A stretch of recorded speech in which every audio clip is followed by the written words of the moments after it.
They just had a plane go down just the east side after departing runway 22.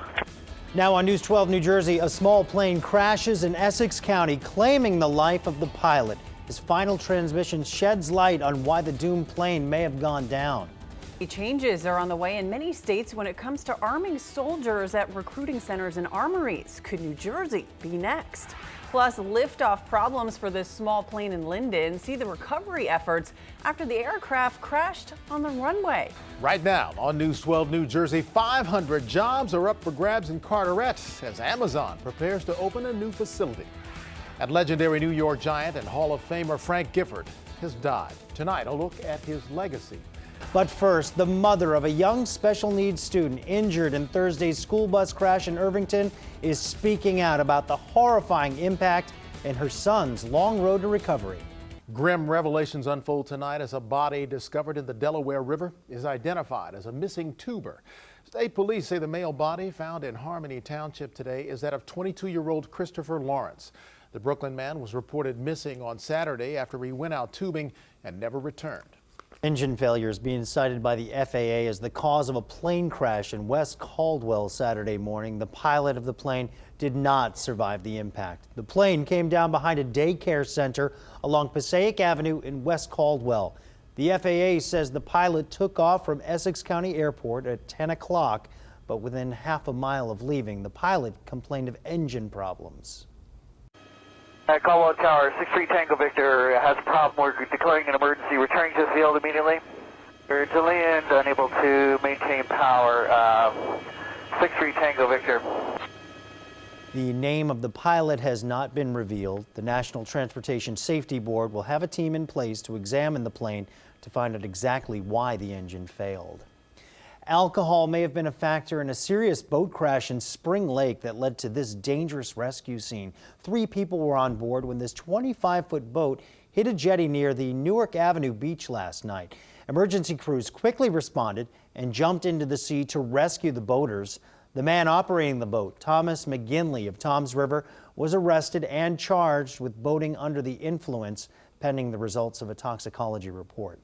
Police say 21-year-old Avery Gorman drove up to a vehicle parked with a man sitting in it on Ambrose Street, and that his accomplice got out and opened fire.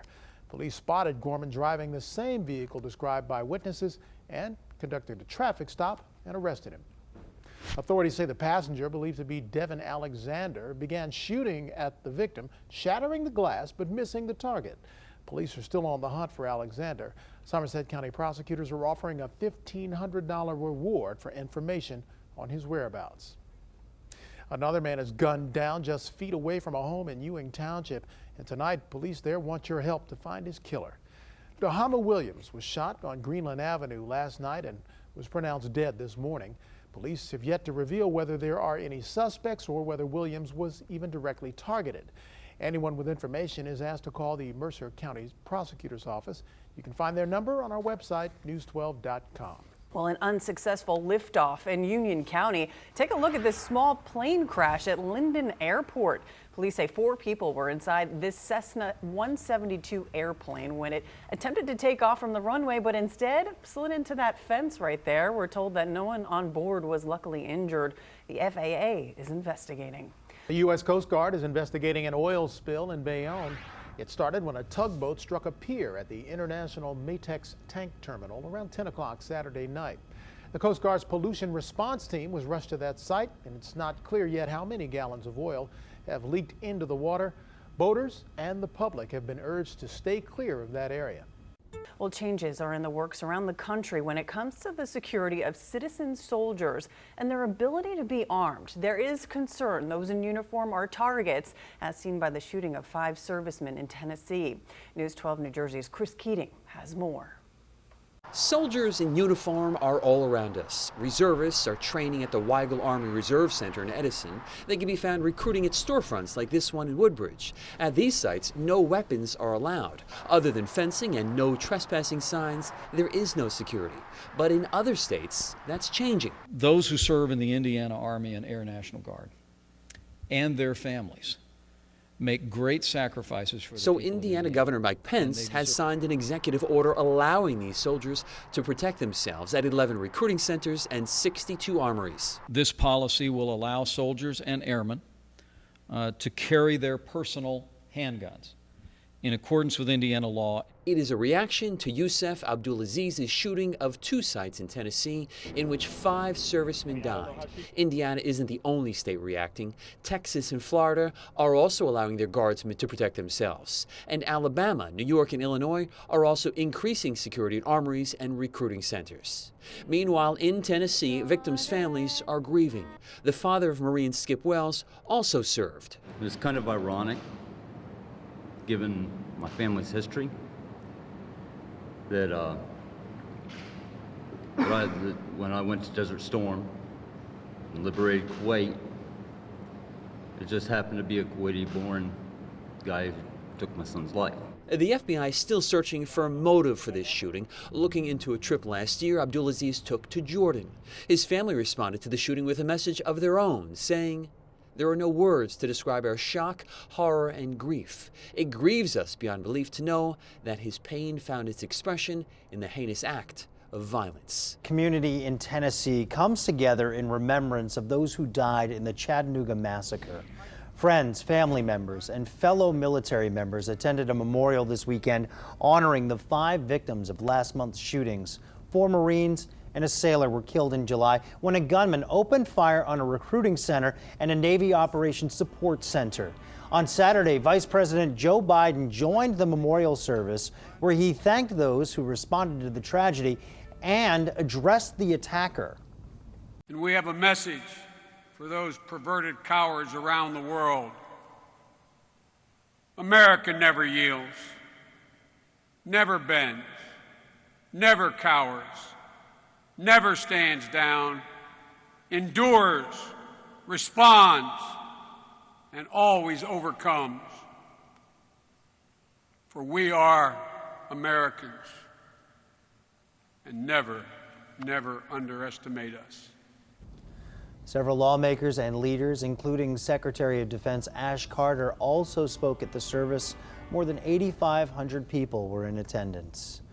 And a somber ceremony to mark the anniversary of the Japanese surrender in World War II. Both the United States and Japanese officials attended the solemn event in Pearl Harbor on Friday. It marked 70 years since Japan agreed to surrender to the Allied forces. The ceremony ended with fireworks that honored the victims of World War II. A Maple Shade man accused of murdering Eton Pates will be retried in 2016. 3 years ago, Pedro Hernandez confessed to the 1979 disappearance and death of the 66-year-old boy. Defense attorneys argue that he was mentally ill and his confessions were fictional ravings. In May, Hernandez's trial ended with a hung jury. Jury selection for the case in the next trial is set for February. Well, jurors who kept the death penalty as an option for Colorado theater shooter James Holmes are expected to begin hearing testimony from victims' relatives in the last phase of Holmes' sentencing hearing. Families will begin testifying Tuesday on the impact the attack has had on their lives. Jurors will then decide if Holmes should be sentenced to death or life in prison without parole. Bobby Christina Brown was buried at a New Jersey cemetery alongside her mother, Whitney Houston. A hearse carrying Brown's casket arrived at Fairview Cemetery in Westfield for the private graveside service. Brown, the only child of Houston and singer Bobby Brown, died 6 months after she was found unresponsive in a bathtub. Well, a man is arrested on assault charges after a domestic violence incident on Interstate 195. Now, authorities responded to the scene near Exit 2 in Hamilton just after 3 o'clock. State police say that the man used a crowbar to assault his girlfriend. He is now in police custody. Well, Asbury Park police say a man who was stabbed on the boardwalk early this morning between 2nd and 5th Avenues should recover from his injuries. Police say they responded to reports of fights on the boardwalk around 12:30 a.m. That's where they found 32-year-old Jamal Wilson wounded. He was taken to the hospital and later released. It is unclear if Wilson was directly involved in any of those fights, but authorities say he has declined to cooperate with investigators. And a close call for folks inside the Holland Tunnel when a delivery man drives into oncoming traffic. The Port Authority says that a Chinese food delivery man was bringing an order into Manhattan when he got lost and he wound up riding his electric-powered bike the wrong way into the Holland Tunnel. Officials say Yang Shun Bu then ignored signs and instructions to stop. He was later arrested on criminal trespassing charges. A man in Lodi is arrested after whipping out a sword during an argument. Police responded to a home for a report of a domestic dispute and found John Mamaril Jr. with the 24-inch weapon. They say that the fight turned dangerous when the 22-year-old started swinging the ninja sword toward the victim. Family members were able to subdue him and secure that sword. In other news, a well-known marijuana activist has lost his bid to overturn a drug conviction. Edward Forcione, otherwise known as NJ Weedman, says he used marijuana for medical reasons and has repeatedly argued that criminalizing the drug violates his religious freedom as a Rastafarian. But the state appellate court did not agree and they rejected his appeal. Weedman plans to ask the state Supreme Court to consider his case. Well, Governor Christie landed in the hot seat this weekend during an appearance on CNN's State of the Union, following the presidential candidate's previous comments on how he would punch bullies in the face. Host Jake Tapper asked him on the national level who deserves a slug. His response? Oh, the National Teachers Union, who's already endorsed Hillary Clinton 16, 17 months before the election.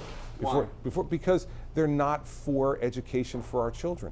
They're for greater membership, greater benefits, greater pay for their members. And they are the single most destructive force in public education in America. I've been saying that since 2009. I've got the scars to show it, but I'm never going to stop saying it because they never changed their stripes. Ouch. The American Federation of Teachers, which the governor was referring to, is the second largest teachers union in the nation. Now, the president of New Jersey's largest teachers union had a message for the governor: step down. Wendell Steinhauer, the president of the New Jersey Education Association, said in a statement that Governor Christie, quote, should resign as governor immediately, following his comments on CNN. Steinhauer went on to say that Chris Christie's instinct is always to threaten, bully, and intimidate instead of build consensus and show true leadership. And most, if not all, of the presidential candidates are trying to win over voters at the Iowa State Fair. Hillary Clinton was there, but she couldn't escape questions about whether she received classified information on her private email server. Her response was, look at the facts. I used a single account for convenience. Obviously, these years later, it doesn't look so convenient. But the facts are the same as they have been from the very beginning of these questions being raised. And most importantly, I never sent classified material on my email, and I never received any that was marked classified. But the intelligence community's inspector general said this week that at least 5 emails on her server contained classified information. Clinton has agreed to hand over that server to investigators. Donald Trump will take a detour from his presidential campaign this coming week as he serves jury duty. The 2016 candidate says he's looking forward to appearing for jury duty in New York City on Monday. Now, according to the New York Daily News, the billionaire has ignored 5 jury summonses since 2006. He was later fined $250 for it.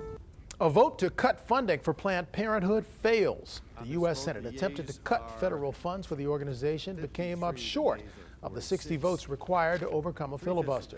Planned Parenthood has been under serious scrutiny since the release of an edited video from an anti-abortion group that claimed Planned Parenthood is selling fetal tissue.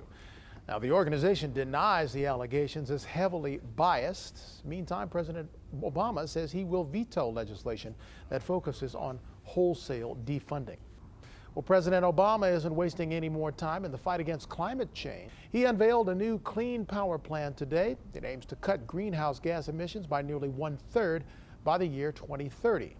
And new measures put emphasis on solar power, wind, and other renewable energy sources. And though opponents have vowed to fight the plan, President Obama says climate change is an international cause that deserves a continued fight.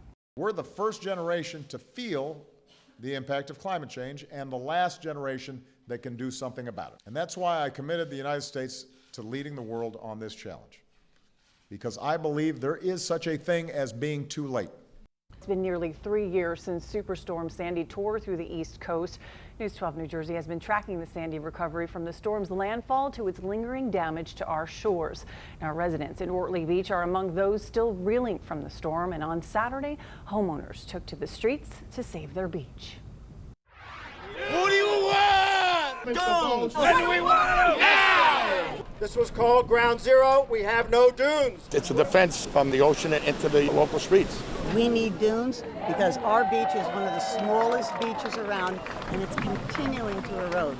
Think about all the destruction that we had and the heartaches that we went through to get back to where we are now. And I do not want to go through this again, and neither does anyone else. We need the dunes now to protect our investment. I use my own retirement money. I fixed my home. If we get another storm down here, that means I'm on the street. Lavalette has more of a doom than Ortley Beach. Seaside Park has more of a dooms. Previous to Sandy, they had higher dooms.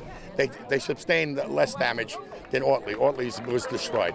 Get this project moving. It's been almost 3 years. We lost our house for over a year and we're just back, got it fixed, and I don't want this to happen again. Tens of millions of dollars was put back in from the homeowners, and nothing has been put in from the state of New Jersey or the federal government to protect us. The people in Ortley Beach are really at their wits' end, and they insist that the dunes get completed. The only defense we have between the ocean and us is ourselves. Many of us are putting up our own money to get our homes back to where they should be.